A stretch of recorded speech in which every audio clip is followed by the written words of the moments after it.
Sam का दिया card Siya ने अपने बैग में रख लिया और वहां से चली गई। सिया घर आई और आकर लिविंग रूम में काउच पर बैठ गई। सिया, आ गई तुम? ये लो पानी पी लो। जानकी किचन से उसके लिए पानी लेकर आई। जी माँ, इतना बोलकर उसने गिलास उठाया और पानी पीने लगी। सिया, क्या हुआ तुम्हें? तुम्हारी आंखें इतनी लाल क्यों हो रही हैं? जानकी के इतना पूछते ही सिया की समझ नहीं आया वह क्या बोले। इसलिए वह बात बदलते हुए झट से बोली, अरे माँ, कुछ नहीं हुआ। आप चिंता मत कीजिए। वो आते वक्त आँख में कुछ गिर गया था, इसलिए लाल हो रही है। खाने में क्या बनाया है? बहुत भूख लग रही है। तेरी पसंद का खाना बनाया है। जल्दी से फ्रेश होकर आ जा, तब तक मैं खाना लगाती हूँ। जानकी सिया के सर पर हाथ फेर कर बोली, ओके माँ, 5 मिनट में फ्रेश होकर आती हूँ। सिया मुस्कुराकर बोली और अपने रूम में चली गई। रूम में आकर सिया थके कदमों से आकर बेड पर बैठ गई। एक बार फिर राघव का सबके सामने उसे ऐसे जलील करके घर से निकालना याद आ गया और उसकी आंखों से आंसू बहने लगे। समझ नहीं आ रहा मुझे उसकी बातों का इतना बुरा क्यों लग रहा है। रह रहकर दिल को चीर रही हैं उसकी बातें, लेकिन मुझे उससे और उससे जुड़ी बातों से कोई फर्क नहीं पड़ना चाहिए। और आज के बाद उस घर में जाना तो दूर, उस घमंडी और अकड़ू इंसान की शक्ल भी नहीं देखना चाहती। अपने घर में बड़ा होगा और बेशक वहाँ उसका हुक्म चलता होगा, लेकिन यहाँ नहीं। वह खुद से बोली और अपने चेहरे पर आए आंसू साफ करके बाथरूम में चली गई। इधर मल्होत्रा हाउस में गायत्री देवी शाम के वक्त सोकर उठी और नीचे आकर लिविंग रूम में काउच पर बैठ गईं। दादी, आपकी चाय। मीना गायत्री के पास चाय का कप लेकर आई और बोली, थैंक यू मीना, हमें चाय की बहुत तलब हो रही थी। गायत्री मुस्कुराकर बोली और मीना के हाथ से चाय का कप लेकर होठों से लगा लिया। सिया कहाँ है? कहीं दिखाई नहीं दे रही है। क्या चली गई वो दादी, दीदी तो कब की चली गई थी। मीना अटकते हुए बोली, चली गई मतलब हमसे बिना मिले चली गई? हमें सिया से कुछ जरूरी बात करनी थी। गायत्री कुछ सोचते हुए बोली, चलो कोई बात नहीं, कल जब सिया आएगी तब हम उससे बात कर लेंगे। दादी को कैसे बताऊं, अब सिया दीदी कभी इस घर में नहीं आएंगी। राघव भैया ने जलील करके उन्हें घर से निकाला है। अगर मैंने दादी को बता दिया और ये बात भैया को पता चल गई तो भैया 1 मिनट भी नहीं लगाएंगे मुझे जॉब से निकालने में, और मैं ये जॉब नहीं खो सकती। इसी से मेरी रोजी रोटी चलती है। मीना मन ही मन सोचते हुए वापस किचन में आ गई। अगले दिन गायत्री देवी सिया के आने का इंतजार कर रही थी। 11 बज चुके थे, लेकिन सिया अभी तक नहीं आई थी। दादी, आप इतनी परेशान क्यों हो रही हैं? सिया आ जाएगी, ट्रैफिक में फंस गई होगी। आप आराम से बैठ जाइए। आरब गायत्री देवी को इधर उधर चहलकदमी करते हुए देखकर बोल रहा था, हम परेशान नहीं हो रहे हैं आरब, हमें बस सिया की फिक्र हो रही है। कल भी उसकी तबीयत ठीक नहीं थी और वो हमारे उठने से पहले चली गई थी। आज भी अभी तक नहीं आई, बस इसलिए उसकी फिक्र हो रही है। और उनका फ़ोन भी नहीं लग रहा है। मेरी प्यारी दादी माँ, सबसे पहले आप ऐसे चहलकदमी करना बंद कीजिए, वरना आपके पैरों में दर्द होने लगेगा। और आराम से बैठ जाइए। अगर सिया आज नहीं आई तो शायद किसी ज़रूरी काम में फंस गई होगी, इसलिए नहीं आई, लेकिन कल ज़रूर आ जाएगी। आप सिया की फ़िक्र मत कीजिए। आप सही बोल रहे हैं आरब, हम ही सिया के लिए कुछ ज़्यादा ही फिक्रमंद हो रहे हैं। हमारे अलावा भी उनकी ज़िंदगी है, बहुत से काम होंगे। आज नहीं तो कल सिया आ ही जाएगी। अच्छा ये बताइए, राघव से आपकी बात हुई या नहीं? दादी, क्यों, क्या हुआ? सब ठीक तो है? हाँ, सब ठीक है। राघव हमसे बोलकर गए हैं आप उनसे ऑफिस में जाकर मिलें। उन्हें आपको किसी से मिलवाना है। दादी, भाई का मैसेज तो आया था, थोड़ी देर बाद जाकर उनसे मिल लूँगा। इधर सिया तैयार हुई, एक ऑफिस के सामने खड़ी उस बिल्डिंग को देख रही थी और फिर थोड़ी देर बाद गहरी सांस लेकर वह अंदर बढ़ गई। कुछ दिन पहले जब वह यहाँ आई तो खुद को बहुत नर्वस महसूस कर रही थी, लेकिन आज उस दिन के मुकाबले कम नर्वस थी। मे आई कम इन सर? वह अपने बॉस के केबिन पर नॉक करते हुए बोली। यस कम इन सिया, आइए अंदर आ जाइए। सैम की अंदर से आवाज़ आई तो सिया मुस्कुराते हुए अंदर बढ़ गई। Good morning sir. Very good morning Siya, बैठिए। सैम चेहरे पर हल्की मुस्कान लाकर बोला, आज तुम्हारी जॉब का पहला दिन है और तुम्हें पता है ना तुम्हें क्या काम करना है। जी सर, मुझे अच्छे से मालूम है। आपने कल रात फ़ोन पर सब अच्छे से समझा दिया था और मैं अपना काम पूरी लगन और ईमानदारी के साथ करूँगी। आप मेरी पर्सनल असिस्टेंट हैं और आज से आपको ही मेरे सारे काम करने हैं। यहाँ तक मेरे साथ मीटिंग में भी चलना होगा। आप फिक्र मत कीजिए सर, मैं अपनी जॉब अच्छे से करूँगी। सिया मुस्कुराकर बोली, ठीक है, आप जाइए और 2 कप कॉफ़ी मेरे केबिन में लेकर आइए। मेरा एक दोस्त आने वाला है। सैम मुस्कुराकर बोला, ओके सर। इतना बोलकर सिया खड़ी हुई और चेहरे पर हल्की मुस्कान लेकर केबिन से बाहर निकल गई। लड़की तो अच्छी है, बस देखते हैं अपना काम कितने अच्छे तरीके से करती है। सैम सिया को जाते देखकर मन ही मन बोला और काम करने लगा। चल सिया, तुझे जॉब तो अच्छी मिल गई है और सैम सर उससे भी अच्छे हैं। अब दिल लगाकर यहाँ काम करना है और अपने एडमिशन के लिए फीस जमा करनी है। भगवान ने चाहा तो सब अच्छा ही होगा। सिया खुश होते हुए अपने ही ध्यान में आगे बढ़ी चली जा रही थी। तभी अचानक सामने से आ रहे इंसान से टकरा गई। इससे पहले वह गिरती, सामने खड़े शख्स ने उसे पकड़ लिया। थैंक गॉड, बाल बाल बच गई। Thank you. सिया सामने देखकर इतना ही बोली तो चौंक गई और झट से सामने खड़े शख्स से दूर हो गई। राघव आंखों पर ग्लासेस लगाए खड़ा उसे ही देख रहा था। आप यहाँ भी आ गए? मैं गुस्से से बोली। मेरा तो यहाँ रोज आना जाना होता ही है, तुम यहाँ कैसे आई? राघव आंखों से ग्लासेस हटाते हुए बोला और अपने पीछे खड़े गार्ड्स को ग्लासेस पकड़ा दिए। ये आपका घर नहीं है, इसलिए ऐसे ऊंची आवाज में आप मुझसे बात नहीं कर सकते। इसलिए आवाज नीचे करके बात कीजिए। सिया दबी मगर रौबदार आवाज में बोली, 2 टके की फटीचर लड़की मुझे बताएगी मैं उससे कैसे बात करूं? Not bad. लगता है कल की अपनी इतनी बेइज्जती भूल गई। अगर भूल गई तो अभी याद दिला देता हूँ। राघव गुस्से से बोला और अपने आसपास खड़े लोगों की तरफ देखा जो उन्हें ही देख रहे थे। राघव के होठों पर तीखी मुस्कान आ गई।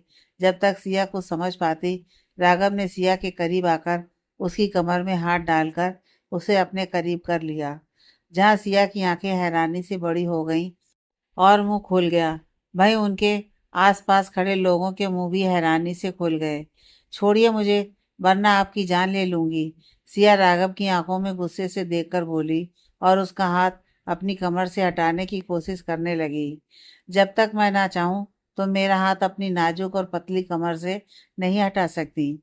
राघव के इतना बोलते ही सिया के पूरे जिस्म में गुस्से की लहर दौड़ पड़ी और आंखों में नमी जमा हो गई।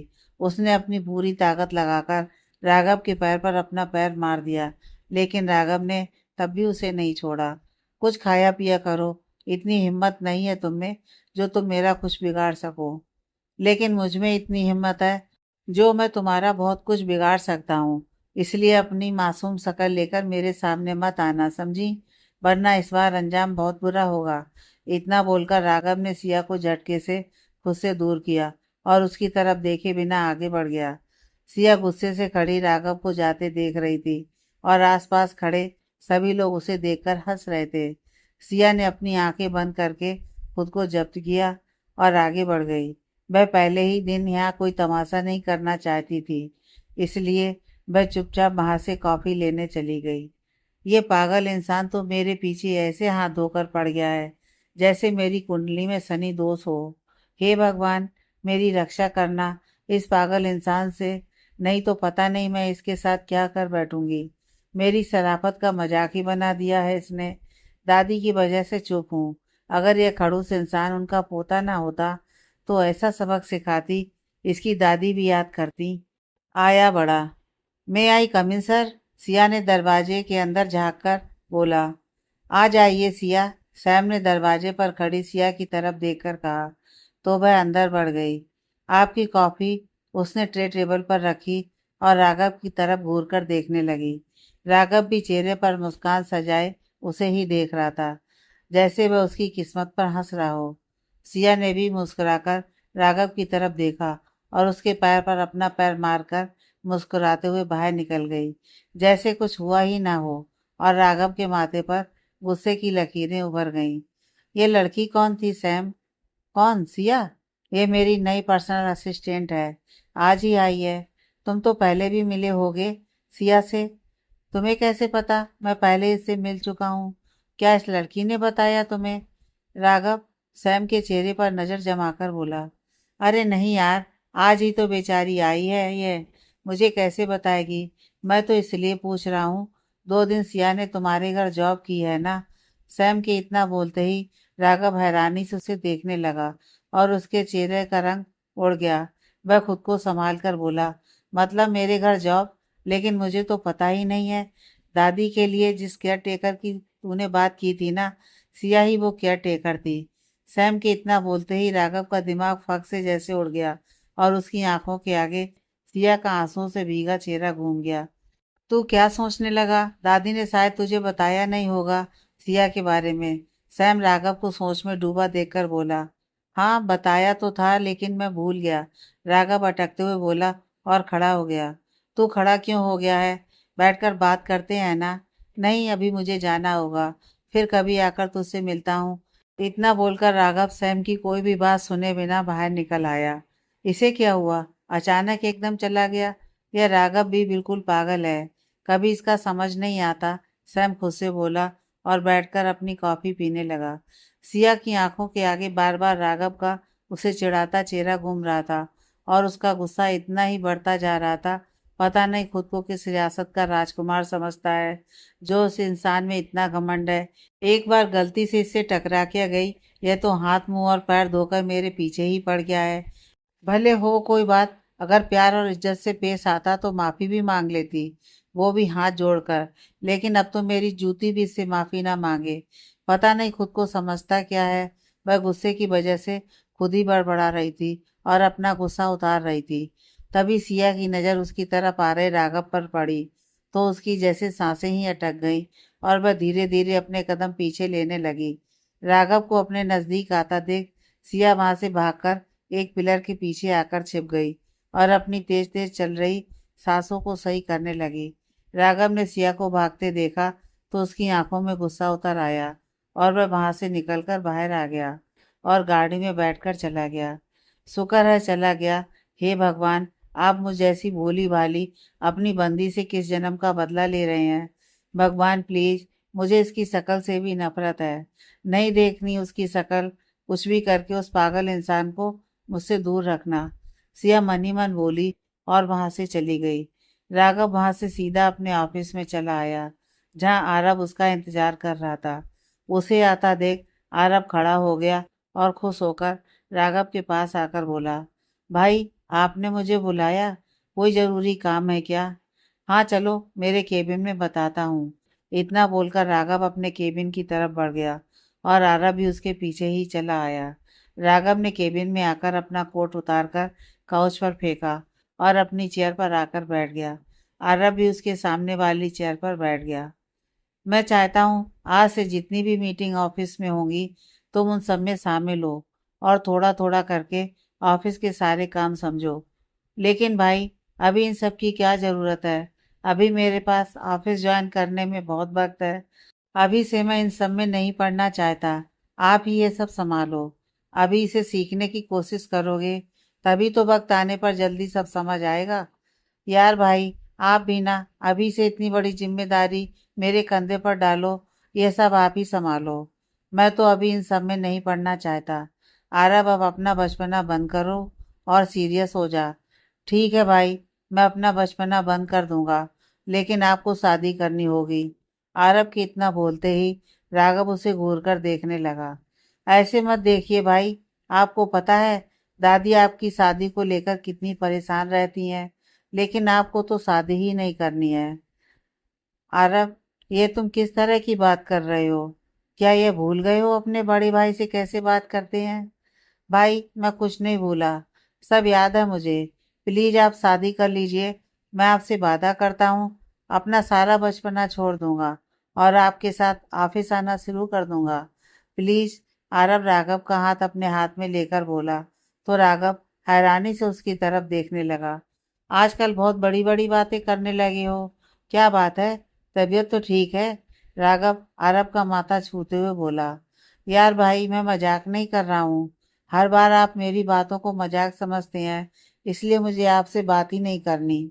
आरब राघव का हाथ छोड़कर मुंह फुलाकर बैठ गया। जब भी कोई अच्छी लड़की मिलेगी मैं शादी कर लूंगा। अभी तक मेरे टाइप की मुझे कोई लड़की मिली ही नहीं है। राघव के इतना बोलते ही आरब ने उसकी तरफ देखा और हैरानी से बोला, जिस दिन आपको आपके टाइप की लड़की मिलेगी शादी कर लेंगे आप। हाँ, तुम और दादी यही तो चाहते हो। इसलिए अब ये सब बातें छोड़कर काम पर ध्यान दें। शादी के बारे में बाद में बात करेंगे। ठीक है भाई, आरब खुश होते हुए बोला। मीटिंग अटेंड करके आरब घर चला गया और राघव आकर अपने केबिन में बैठकर 2 दिन पहले की घर की फुटेज देखने लगा। एक फुटेज में राघव को सिया गाड़ी से उतरते हुए दिखी तो वह बहुत ही गौर से देखने लगा।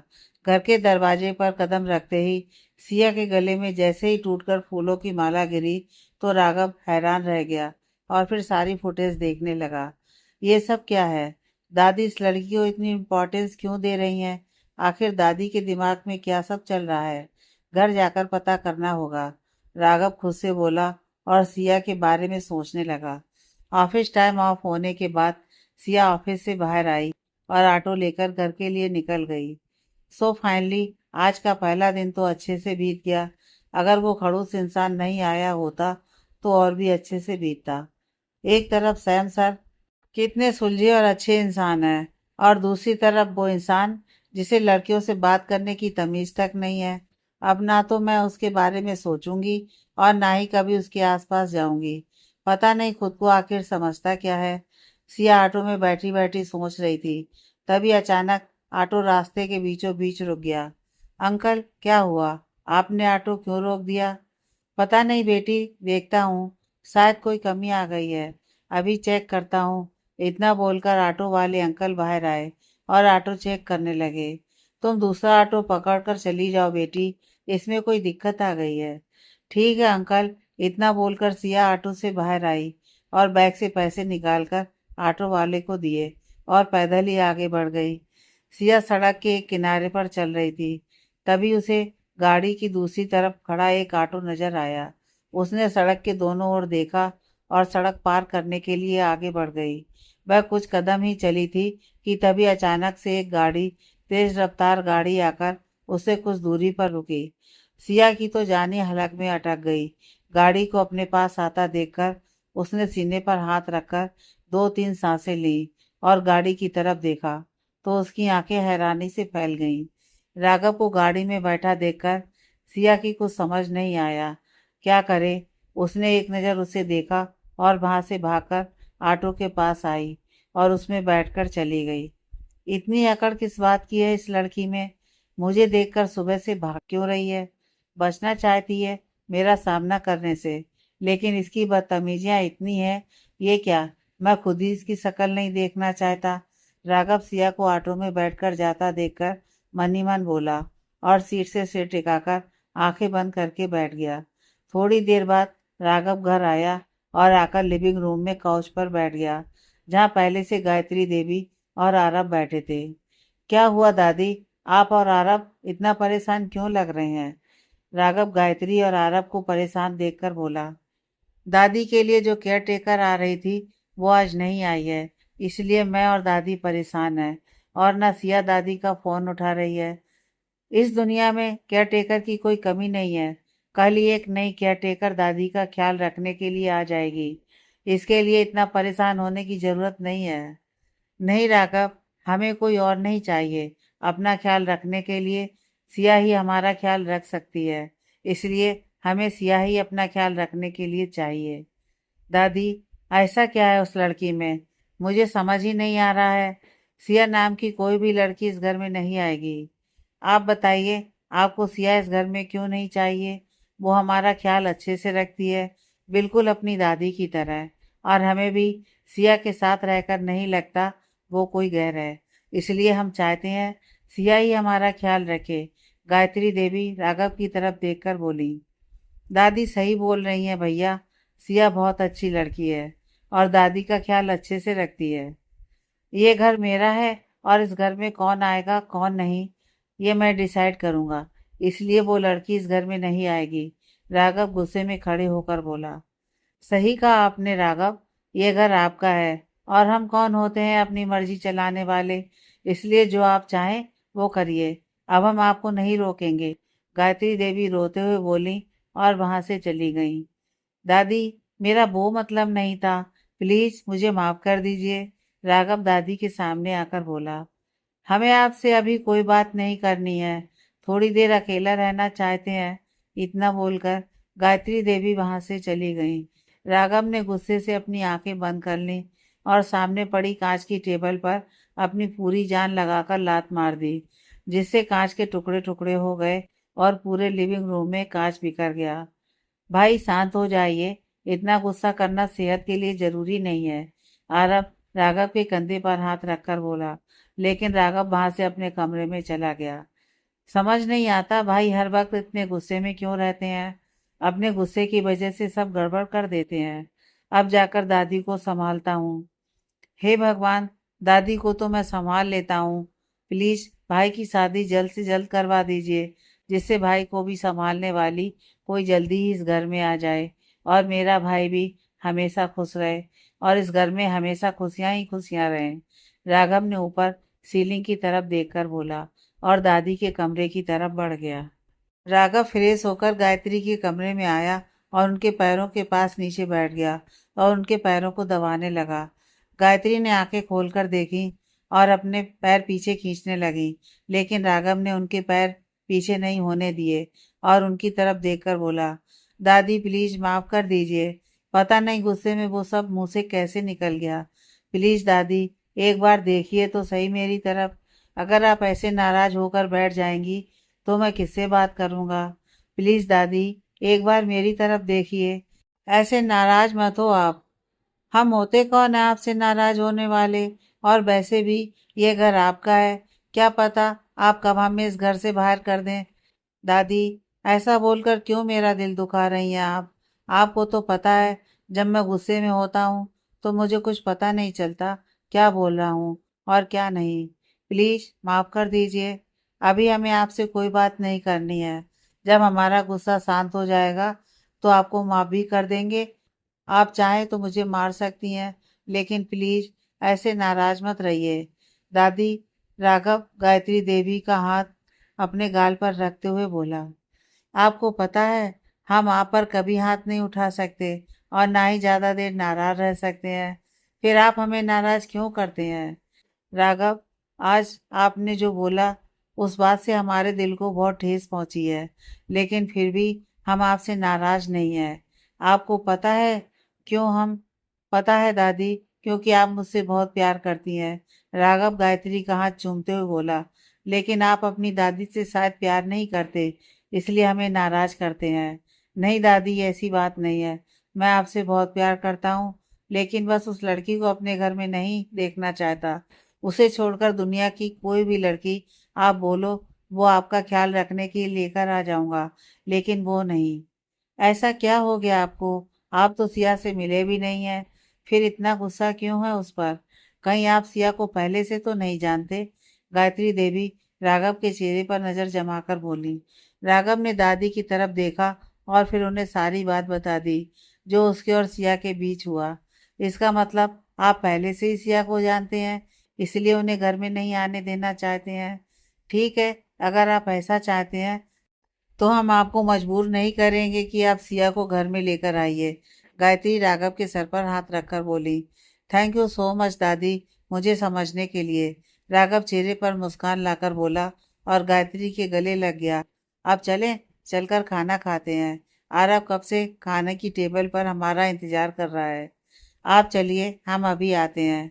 ठीक है दादी, लेकिन जल्दी आइएगा, राघव मुस्कुराते हुए बोला और वहां से चला गया। हमारा शक सही निकला, इसका मतलब राघव सिया को पहले से जानते हैं, लेकिन अफसोस राघव और सिया की पहली मुलाकात ने सब कुछ बिगाड़ दिया। लेकिन हम उनकी दादी किस लिए हैं, बिगड़े कामों को सही करना हमें अच्छे से आता है, इसलिए हमें कोई ऐसी टिकड़म बैठानी होगी जिससे राघव खुद सिया को हमारा ख्याल रखने के लिए बुलाए, और उसके लिए कुछ तो सोचना होगा। गायत्री, मिल गया आइडिया, गायत्री देवी खुद से खुश होकर बोली और उठकर रूम से बाहर चली गई। अगले दिन सिया तैयार होकर टाइम से पहले ही ऑफिस पहुंच गई। सैम ने शाम घर जाने से पहले ही सिया को बता दिया था उसे उसके साथ मीटिंग में जाना है, इसलिए कल वह जल्दी ऑफिस आ जाए। सैम सिया को अपने साथ लेकर मीटिंग के लिए निकल गया। थोड़ी देर बाद गाड़ी एक बहुत ही खूबसूरत बिल्डिंग के सामने आकर रुकी। सैम गाड़ी से बाहर आया और उसके साथ ही गाड़ी का दूसरा दरवाजा खोलकर सिया बाहर आई। सैम आगे बढ़ गया और सिया भी उसके पीछे ही चली गई। ऑफिस के अंदर कदम रखते ही सिया का मुंह हैरानी से खुल गया। इतना बड़ा ऑफिस मैंने आज से पहले कभी नहीं देखा, और कितना खूबसूरत भी है। इसका मालिक आखिर कौन है जिसके पास इतना पैसा है? उसने इतना बड़ा ऑफिस बनाकर खड़ा कर दिया। सिया हैरानी से चारों तरफ नजर दौड़ाकर देखते हुए आगे बढ़ रही थी और मन ही मन बोलते जा रही थी, सिया, आप यहीं बैठकर वेट करिए, मैं थोड़ी देर में आता हूँ। सैम उसे वेटिंग एरिया की तरफ इशारा करते हुए बोला। जी सर, आप जाइए, मैं यहीं बैठी हूँ, वह मुस्कुराकर बोली और वहां पड़े काउच पर बैठ गई। सैम सिया को वहां छोड़कर आगे बढ़ गया और जिस केबिन के दरवाजे पर राघव मल्होत्रा लिखा था उस केबिन में चला गया। सिया वहीं बैठी सैम के आने का इंतजार कर रही थी। तभी उसकी नज़र उसकी तरफ आ रहे आरब पर पड़ी, जो सिया को देख चुका था और उसके ही पास आ रहा था। सिया, तुम यहाँ? आरब उसके पास आकर बोला। हाँ, वो मैं यहाँ किसी काम से आई थी। तुम बताओ, तुम यहाँ कैसे? सिया ने खड़े होकर पूछा। मैं कैसे? मतलब मेरे भाई का ऑफिस है तो मैं किसी भी वक्त और बिना काम के भी यहाँ आ सकता हूँ। अरब के इतना बोलते ही सिया का मुंह हैरानी से खुल गया और उसे घबराहट होने लगी। माथे पर पसीने की बूंदें चुचुहाने लगीं। क्या हुआ सिया, तुम ठीक तो हो ना? आरब उसे परेशान देखकर बोला। हाँ, मैं ठीक हूँ, तुम बताओ, दादी कैसी है? वह अपनी घबराहट छुपाते हुए बोली। दादी ठीक है। कल तुम घर नहीं आई थी इसलिए पूरा दिन परेशान रही। आज भी तुम्हारा वेट कर रही थी। दादी से बोलना मैं ठीक हूँ और उन्हें बहुत याद करती हूँ। किसी दिन उनसे आकर मिलूंगी। अभी कुछ दिन बहुत बिजी हूँ। हाँ, वैसे तुमने बताया नहीं, तुम यहाँ कैसे आई हो? मेरी एक ऑफिस में जॉब लगी है, अपने बॉस के साथ ही यहाँ मीटिंग में आई हूँ। ठीक है, फिर तुम बैठो, मैं जरा भाई से मिलकर आता हूँ। ओके। सिया चेहरे पर हल्की मुस्कान लाकर बोली तो आरब वहां से चला गया। भगवान, आपकी मुझसे क्या दुश्मनी है? घुमा फिराकर उस अकड़ू और घमंडी राघव, राघव नहीं, रावण के सामने लाकर खड़ा कर देते हो।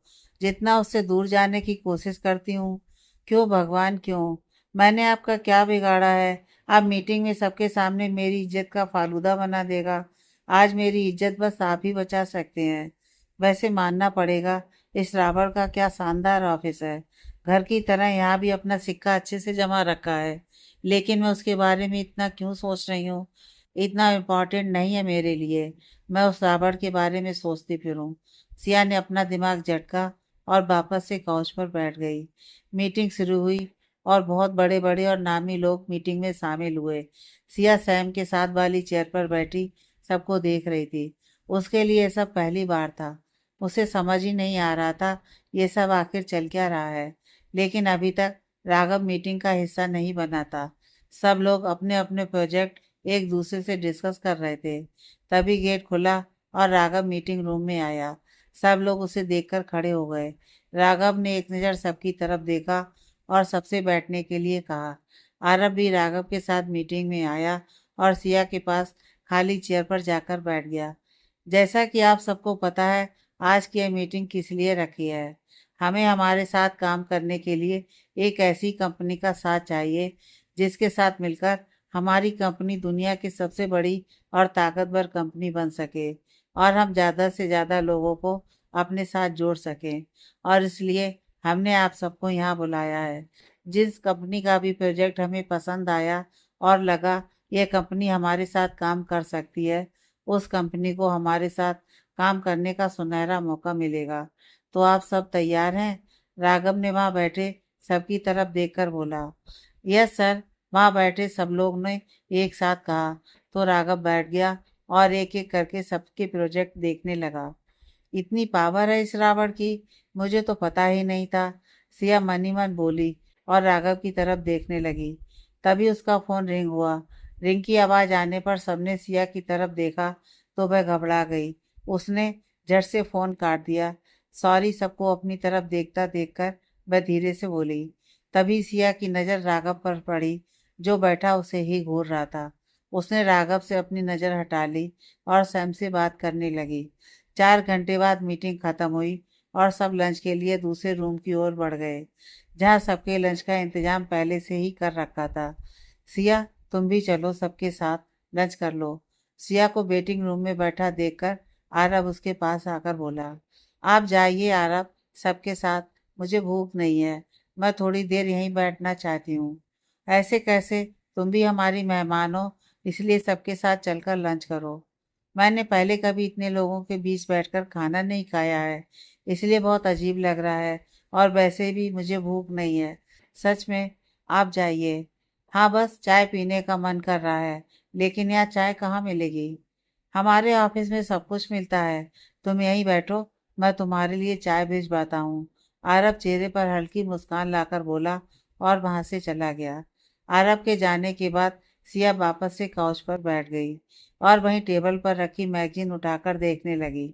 लंच करने के लिए जैसे ही राघव बैठा, तभी उसका फोन रिंग करने लगा। उसने फोन उठाकर देखा और वहां से बाहर आ गया। बात करते हुए राघव की नज़र सिया पर पड़ी, जो अकेली बैठी मैगजीन के पन्नों को पलट पलट कर देख रही थी। सब लोग लंच कर रहे और तुम यहाँ अकेले बैठी हो, क्या बात है? यहाँ बैठकर मेरे खिलाफ कुछ साजिश कर रही हो? राघव की आवाज़ जैसे ही सिया की कानों में पड़ी, तो उसने नज़र उठाकर ऊपर देखा। राघव को अपने सर पर खड़ा देखकर एक पल के लिए तो वह घबरा गई, फिर हिम्मत करके खड़ी हो गई और बोली, किसी के खिलाफ कैसे साजिश की जाती है और क्या साजिश की जाती है, इन सब के बारे में मैं नहीं जानती, लेकिन ये आपका काम जरूर है और आप पर सूट भी करता है। Oh really? तो फिर तुम यहाँ अकेले बैठकर क्या कर रही हो? तुम्हें तो अंदर सबके साथ होना चाहिए था, ना कि यहाँ। इस बात से आपको कोई मतलब नहीं है, मैं कहाँ बैठूं या खड़ी रहूं, समझे आप? सिया राघव की आंखों में देखकर बोली, यह ऑफिस मेरा है और यहाँ कौन क्या करता है, कैसे रहता है, ये सब मैं डिसाइड करूँगा, समझी तुम सैम के साथ मेरे ऑफिस में आई हो, इसलिए तुम्हें बर्दाश्त कर रहा हूँ, वरना अब तक तुम्हें ऑफिस के बाहर फेंकवा दिया होता। राघव सिया की तरफ अपने कदम बढ़ाते हुए बोला, देखिए, मुझसे दूर रहिए, वरना मेरे से बुरा कोई नहीं होगा। सिया अपने कदम पीछे लेते हुए बोली, तुमसे बुरा फिलहाल कोई है भी नहीं यहाँ। ये रॉबर्ट कितना अजीब इंसान है, मेरे मना करने के बावजूद भी अपने कदम मेरी ओर बढ़ा रहा है। कुछ कर सिया, अगर तू इसके हाथ आ गई तो तुझे नहीं छोड़ेगा ये। जल्दी सोच कुछ। वह अपने कदम पीछे लेते हुए मन ही मन बोली, अब कहाँ बचकर जाओगी? राघव चेहरे पर मुस्कान लाकर बोला। सिया ने उसे अपनी तरफ बढ़ता देखा तो उसे कुछ समझ नहीं आया, वह क्या करे। उसने आसपास देखा और राघव को पीछे की तरफ धक्का देकर वहां से भाग गई। सिया को भागता देखकर राघव के चेहरे पर मुस्कान आ गई। पागल लड़की, कितना डरती है, वह खुद से बोला और हंसते हुए वापस अंदर चला गया। आगे की कहानी नेक्स्ट पार्ट में।